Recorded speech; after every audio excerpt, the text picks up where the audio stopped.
For 30 seconds, forget everything you think you know about perfect families. Forget the photos, the smiles, the speeches. Forget I the had names such a carved into history wonderful books, day. because Tell us perfection more, has a Dad. shadow, and that shadow lives inside the house. From the outside, this family looked untouchable, powerful, respected, admired, a golden name, polished and protected, the kind that opens doors without knocking. And inside that image, there was a daughter, beautiful, intelligent, full of energy and curiosity, the kind of girl people instantly notice, the kind of girl teachers praise, the kind of girl strangers assume is lucky. She smiled in public, the perfect smile, trained and effortless. But smiles can be learned. Fear cannot be hidden. Behind closed doors, the air was different, heavy, quiet, watching. Every word mattered, every movement was measured, every emotion came with a risk, because in powerful families, love is conditional. She was not allowed to just be, not allowed to feel too much, not allowed to question, not allowed to change. Her laughter was called excessive, her opinions were called disrespectful, her emotions were called dangerous, not because they were wrong, but because they could not be controlled. She didn't understand it at first. She thought something was wrong with her. That is how control begins. Slowly, gently, they convince you that your nature is a flaw. At family gatherings, she was displayed like proof, proof of success, proof of perfection. But when the doors closed, the warmth disappeared. Correction replaced conversation, silence replaced comfort. She learned that being herself created tension, created discomfort, created whispers. And whispers are terrifying when they come from the people who decide your future. The first warning came quietly, not a punishment, not an argument, a look, a pause, a shift in tone, something like, "Why can't you be more like you used to be?" But she was still the same. She was just growing, and growth is dangerous. When a family's image depends on stillness, she felt it before she understood it, the sense that her presence caused unease, that her emotions disrupted order. This is where the lie took root. The lie was simple, cruel, effective. The problem isn't us, they made her believe. The problem is you. So she tried harder, smiled more carefully, spoke less freely, learned when to stay quiet. But shrinking never satisfies power. It only teaches it how far it can go. What no one tells you is that perfection is not about excellence. It's about obedience. And she was becoming something else. Independent, expressive, unpredictable. To the world, she was a dream daughter. To the family, she was a risk. Because powerful families don't fear failure. They fear exposure. They fear anything that reveals that their perfection is manufactured. And she, without trying, was revealing it. Her emotions were real. Her reactions were human. Her spirit was alive. That made her dangerous. Not loud enough to cause scandal, but alive enough to be noticed. And in houses like this, notice is the beginning of erasure. They didn't yell. They didn't threaten. They observed. They discussed her when she wasn't in the room. They analyzed her. Instead of listening to her, they labeled her before understanding her. This is how power works quietly. It never announces itself. It prepares. She could feel it. The shift in how they looked at her, not as a daughter, but as a situation. Something to manage, something to fix, something to contain. The fear grew, not because she was doing something wrong, but because she sensed she was becoming something unacceptable. And the most terrifying part, she still loved them. She trusted them. She believed they wanted the best for her. That trust would become the weapon, used against her. Because when powerful families decide, you are a problem, they don't ask how to protect you, they ask how to protect themselves. And that is the moment everything changes.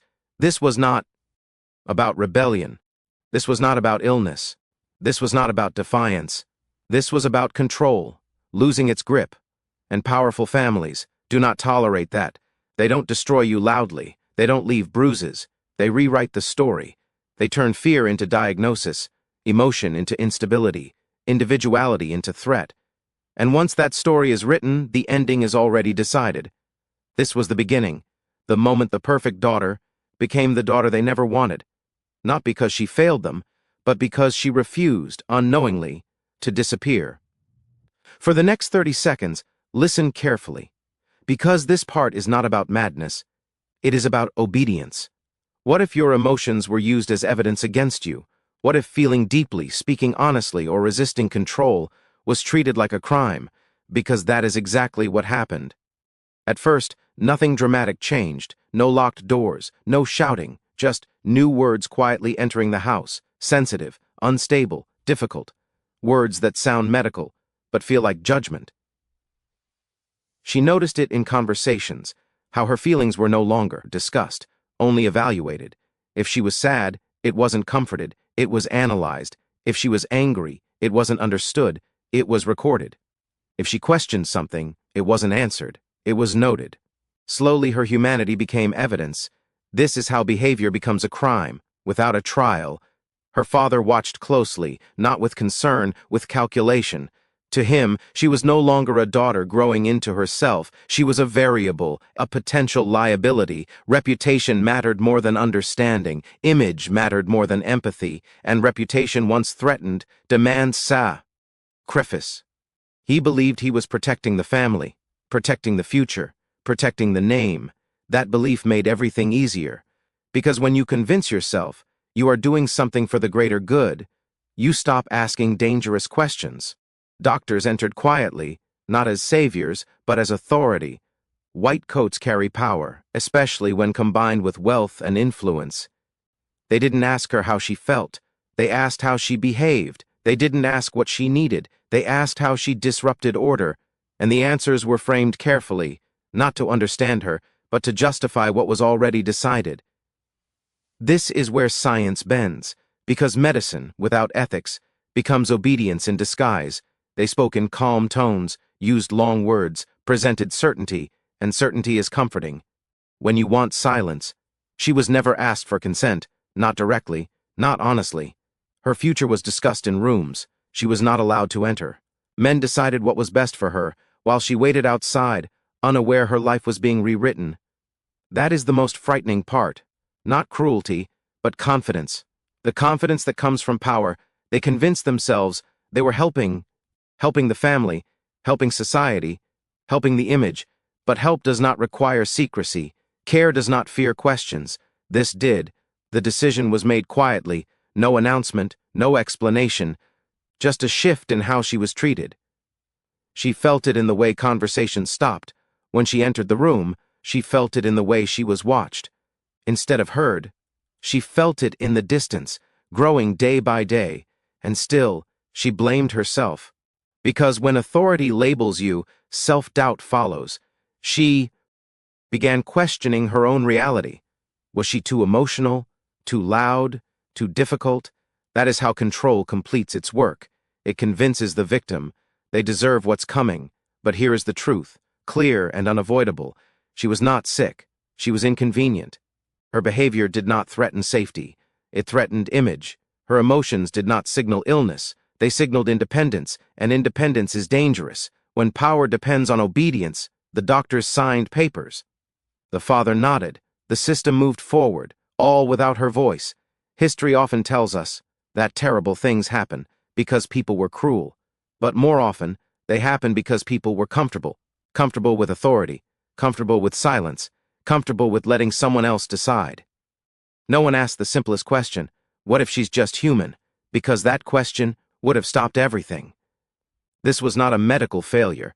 It was a moral one, a moment where power chose convenience over compassion, and once that choice is made, there is no safe outcome. This was the turning point, the moment when behavior officially became a crime, when a daughter became a problem to solve, and the solution they chose would change her forever. For the next 30 seconds, imagine walking into a room where nothing screams danger. No alarms, no chaos, no warning, just quiet, cold walls, the faint smell of antiseptic. But inside that silence, a decision had already been made, a decision that would change everything. This was the day medicine became a weapon. They called it a procedure, a treatment, a step toward wellness. They dressed it in calm words, in clinical explanations. But the truth was far darker. She did not understand what was happening.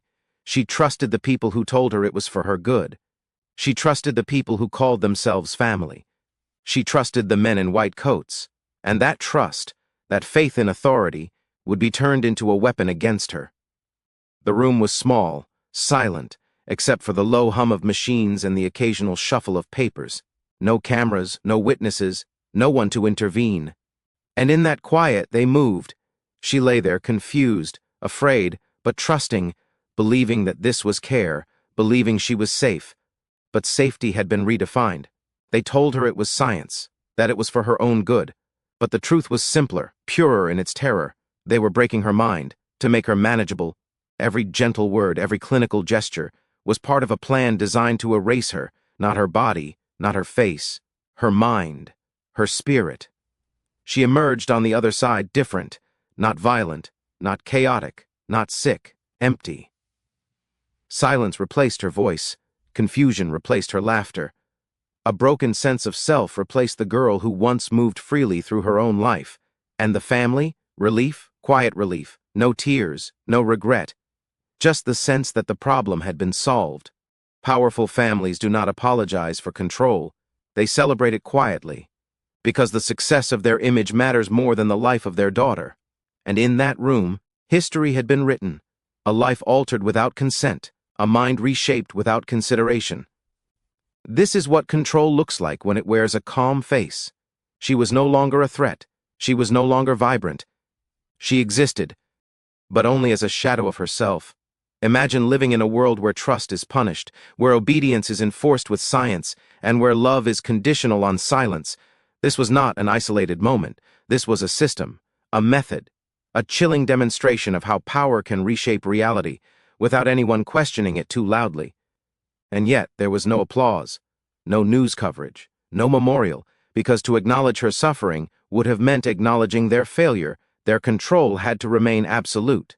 The fear was not in the procedure itself, but in what it represented. A daughter's freedom crushed quietly, a family's public image preserved, a human life rewritten without consent. History will tell you of wars, scandals, and revolutions, but it often forgets the small, silent tragedies, where power is exercised in whispers and corridors, and obedience masquerades as care. She survived the procedure physically, but not emotionally, not psychologically, and that is the cruelest truth. You can live, but your life can be taken from you, without a single blow. No one outside that room saw the crime. No one outside understood the weight of what had happened. The world saw a girl, quiet now, obedient, tame, but inside she was gone. And the lesson is stark, simple, unavoidable. Power does not need cruelty to succeed. It only needs compliance, and it will rewrite lives quietly, efficiently, permanently. This was the day that medicine was no longer a tool of healing. It became a weapon in the hands of the powerful. And the girl who once laughed, who once questioned, who once lived freely, was gone. For the next 30 seconds, imagine being alive, but officially dead, your existence erased, your name removed, your story hidden behind silence and polished surfaces. This is what it means to be forgotten. While the world moves on, she did not die that day. Her body survived, her mind survived, her heartbeat continued to mark time. But in the eyes of the world, she ceased to exist.